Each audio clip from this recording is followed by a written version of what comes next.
Hello, respected viewers. Here I am in Bury St Edmunds in Suffolk. It's a town of about 50,000 people. Perhaps I should say city. Well, it's got that abbey over there, as in where monks used to live, suppressed by the Lord Chancellor Thomas Cromwell in 1538, part of the dissolution of the monasteries under King Henry VIII. Anyway, so it was a big market town for sheep farming. There was quite a lot of sugar production around here. I caught the smell of malt from the huge Green King brewery. So Charles Dickens once stayed here. Just wondering if anyone else famous associated with this. There's some US Air Force bases around here. Lord Norman Tebbit, who was Employment Secretary under Margaret Thatcher, he's retired here apparently. So what else about it? It's part of the Bury St Edmunds and Stowmarket constituency. Now the boundaries were just redrawn very recently, so the constituency has only just come into being under that name, and it was won by a Labour candidate for the first time since 1945. Forget his name, is an otorhinolaryngologist, retired. He's aged 66, I think. So the oldest first-time MP in this Parliament, maybe ever. So it's good that people had a really distinguished career in another sphere come into politics. Too many people have only ever been in politics and they get elected in their 20s and really don't bring anything to the job like that. But anyway, look at this Abbey Gateway. There's a sixth form college called Abbey Gate, not too far from here. And then there's a graveyard associated with it. I can't think what the name of the river is here that flows on the other side. Of course, the Abbey had to be beside the river, obviously for drinking water. Clean water in, dirty water out, water to wash, water to cook. The other thing was fish, because remember, until 1962, Catholics, there was a Roman Catholic here in the 1530s, were not allowed to eat meat on Friday, so fish was a good alternative source of protein. That's why schools and so on to this day, they often serve fish or egg-based dishes on a Friday in lieu of meat. And here we are, this Abbey Gate. Okay, so it's called the Abbey of St Edmund because St Edmund was the king of the East Angles, martyred by the Danes who were pagans in the 9th century AD. England didn't exist really. I mean, Egbert claimed to be a king of England. And the Danes were not converted to Christianity until they're bested by Alfred the Great, and their chief Guthrum was converted. This is built after 1328, took 28 years to complete. It's a decorated Gothic style. There's a lot of Gothic revival buildings around here. Well, there's a significant Jewish community here in the Middle Ages, but there was a terrible anti-Semitic riot in 1290 and 57 Jews were killed.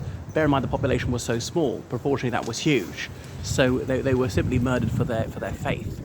And they were expelled from the city. The abbot successfully requested permission from the king to do so. But they were actually kicked out of the whole country in 1290. And they weren't allowed back till 1656 under Oliver Cromwell. Oliver Cromwell very evil in some ways, but at least he did one good thing. But what else about Cromwell and all that? So the Jewish community's only been back in England for slightly longer than it was out. There were some crypto Jews who were hanging on. So what else about it? It's kind of quite a flat area, some good cycleways, so plenty of green space, a very calm area. What was I going to say? The demographics, quite a lot of young families. It's an overwhelmingly white city, which is not a bad or a good thing, just as a neutral observation. There are some ethnic minority people, some ethnic minority whites like Romanians and Poles and so forth, and lots of different places of worship. Anything else you'd want to know about St Edmunds, Bury St Edmunds? Just Bury as is known locally. I know there's Bury in Lancashire, but in East Anglia people say Bury, they know they're talking about this one. So derived from the Anglo-Saxon word for like borough, as in town, fortress, something like that. It's not bury as in bury the dead. So it's because of the saint was interred here, it became a place of pilgrimage. People thinking that they would get miracles by visiting Bury St Edmunds. So coming up to a bowling green. So some is quite well preserved, some of the medieval city walls. Very tranquil with all this verdure. What do you think? Is that a bowling green there? Right, and then the Abbey, I've actually never been into it. Well, it's only my second visit to Bury St Edmunds. So we're the northern end of the county of Suffolk. Suffolk meaning like South folk as in South people. And then Norfolk is the next one north of this. So Norfolk as in North people. Right, so lots of ghost stories about this place. And is there anything else that is famous about it? Well, really, I can't think so. But you've got to visit. You see a lot of the flint walls, which is very English in particular. So we're quite well inland from the coast. Yeah, there's a rose garden nearby. What else might you want to see or do in Bury St Edmunds?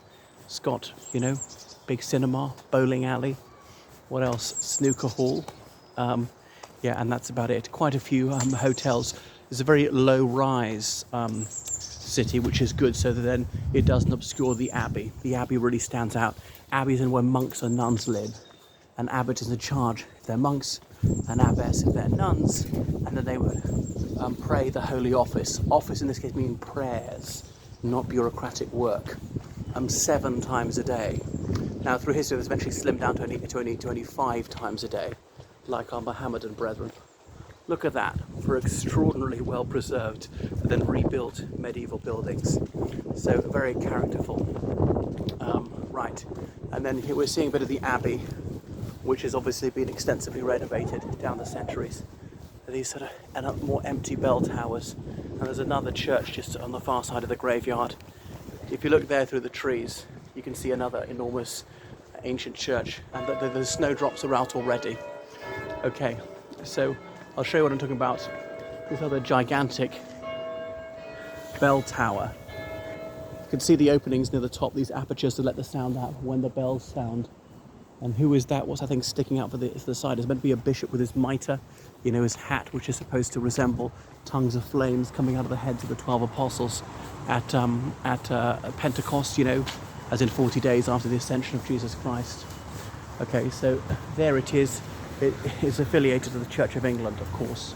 So Anglican, Catholics, we have at least one church here. There are various non-conformist denominations like Baptists and Methodists who've got their places of worship here. So yeah, the Abbey Gate, people who are very ill or whatever wanted a miracle would come and pray here, thinking their prayers were extra effective if they prayed near the tomb of a great saint. So it's laid out by, in 1080 really, the town was founded. The abbey here beforehand on a grid pattern by the abbot. Because of the grid pattern you might think that it was Roman, because the Romans had the grids and it wasn't actually. So some of the toponyms, they're reflective of the fact that there was an abbey here. You see that Angel Hill. There's a bit of a hill going that way, but it's a flattish city. Okay. And a railway station connects directly to Cambridge. I don't think you can get a train direct to London. So yeah, that's it. So what do you think? Bury St Edmunds, is it worth a visit? Well, it's somewhat interesting. It's definitely characterful, placid. I wouldn't say it's magnificent. Thanks for watching my video. Make sure you subscribe on Patreon, then PayPal, georgecallahan79@gmail.com. Goodbye.